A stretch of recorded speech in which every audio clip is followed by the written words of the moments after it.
Welcome in both YouTube and Twitch. This is going to be a quick review on Zarathustra Cybergeddon. It's a new game, 2024 for PC. It's free on Steam. Just want to point that out.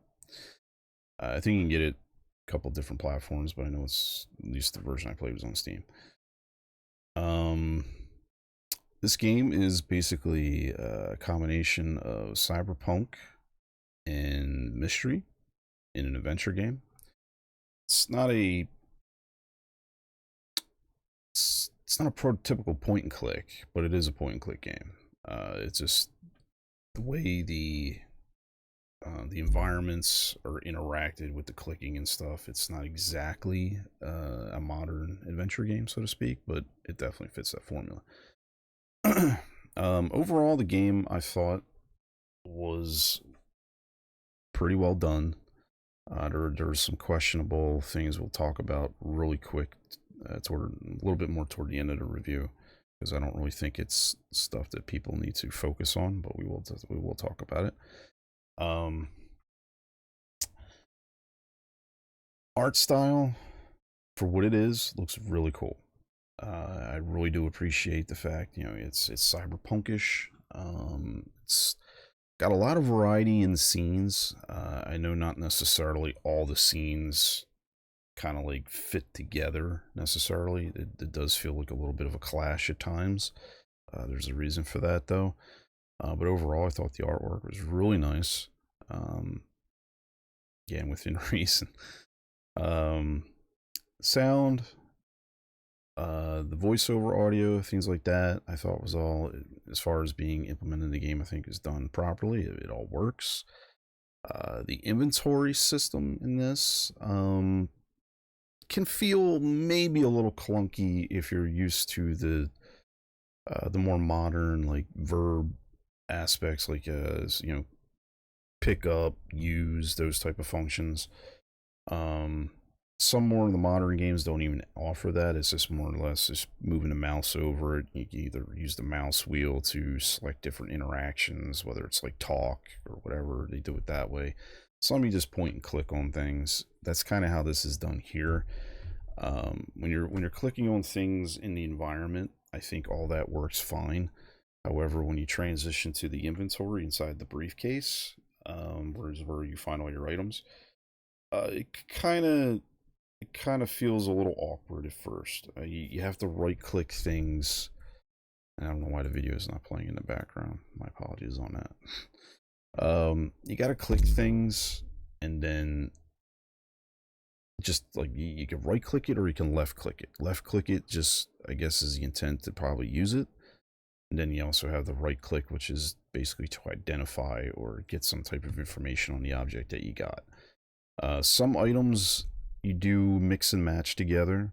Also, some items have to be scanned, which is a different little mechanic that's built into the game. So in order to use certain things, you have to either scan it first, or in some other cases, you have to take it to the FBI building, where they have a forensic lab that you can go to. And some of the items got to be scanned there first, and before you can use them. So it's just a little bit, it's a different combination of how things interact. It's not necessarily a bad system. It just can feel a little clunky at times, with certain objects. Not everything, but just a few different objects. Couple little obscurities with the game.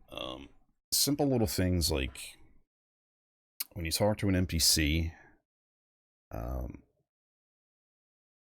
you don't always get the full dialogue with the NPC. You may have to like leave, go talk to one person for some arbitrary information, and that immediately unlocks the ability to go back and have further discussions with the previous NPC.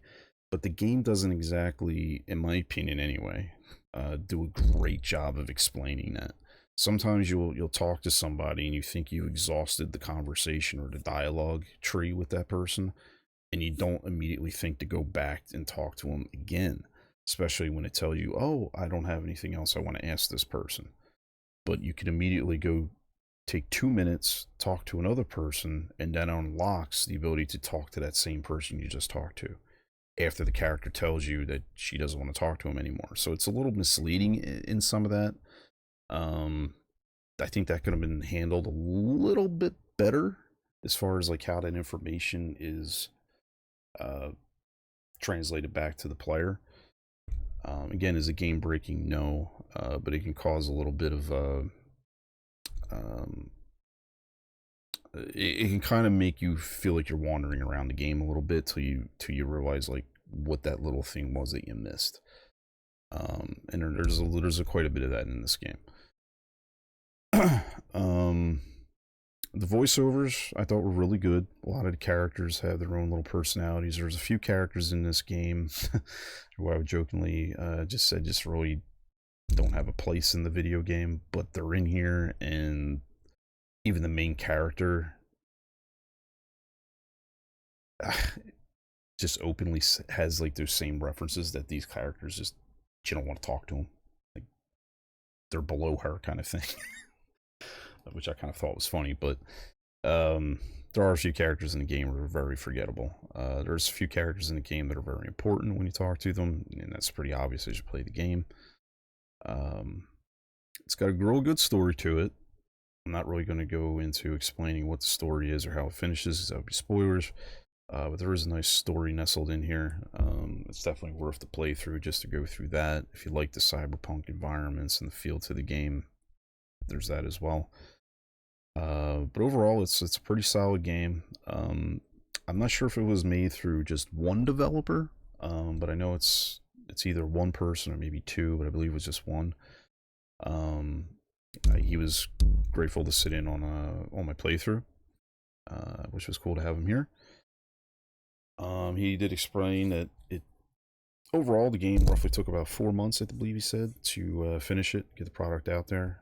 We did talk about reviews, which is the part that I wanted to go into later, as far as where all the negativity comes in. Not necessarily with this game, but just games like this. And by that I mean there is outsourced AI for both the artwork and the voiceovers, which for a lot of people they're completely against AI. I'm not saying there's a right or wrong to it. I'm kind of like more in the gray area where if it's not being abused in the inappropriate way. In this case, this game is not monetized. He's not charging anything. It's free to play. It's just a way of him getting his work out, his game, for someone to enjoy it. I ain't got a problem with that. Here I am bumping everything again with my hands. So the fact that the artwork is AI generated, and the voiceovers is also AI generated. When you look at the complete package, when you look at the complete package, excuse the language, uh, everything works.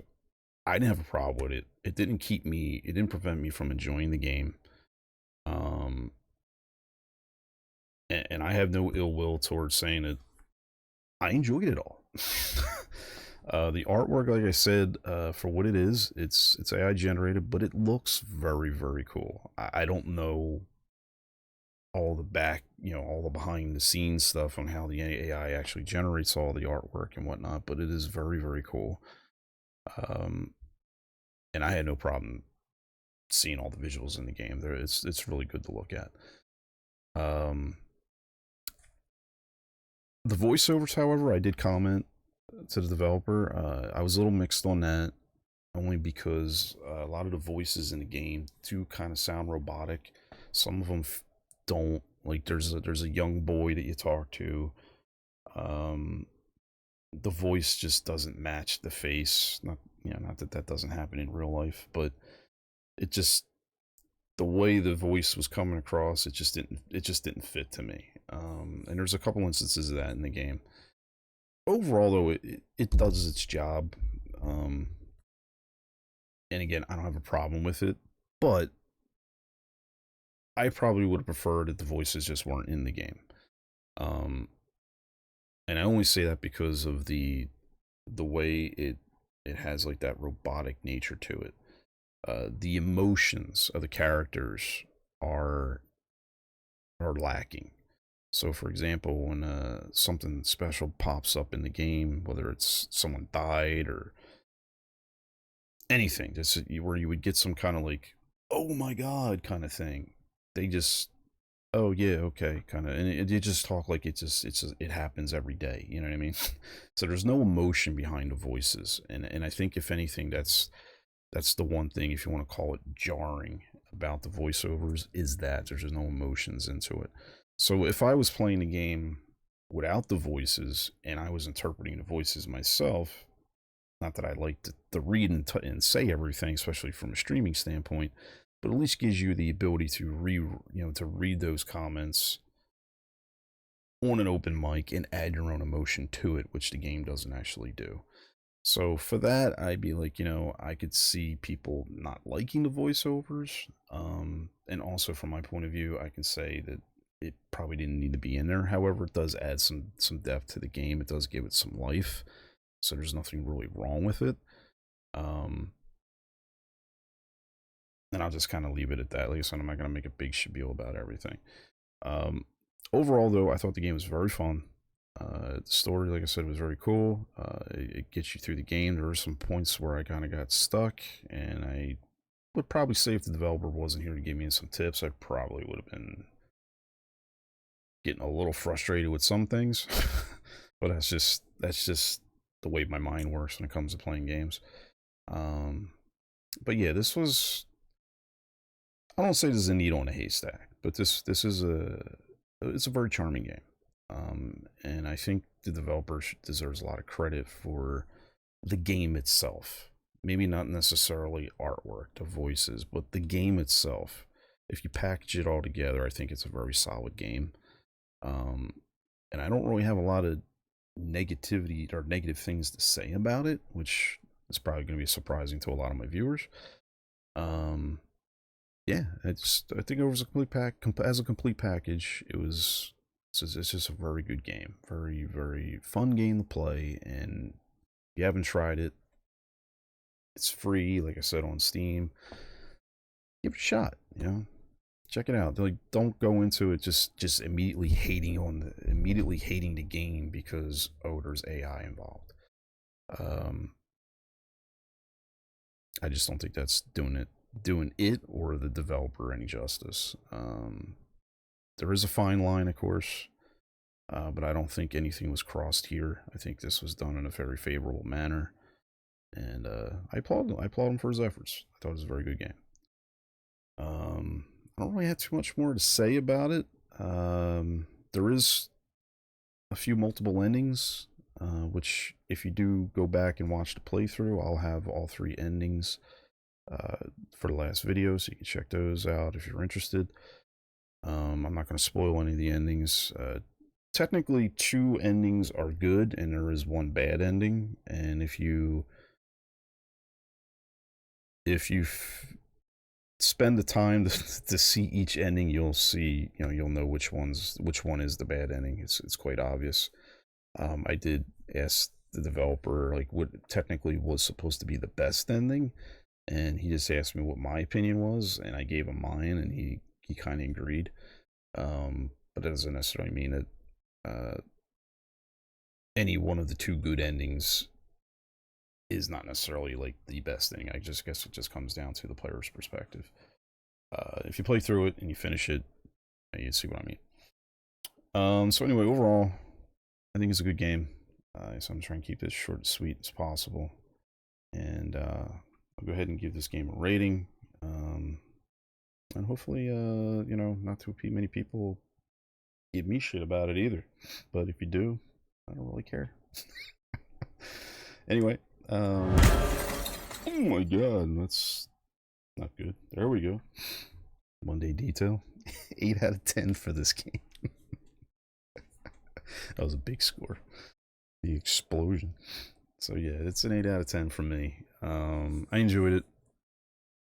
Thank you to my Twitch stream for picking it.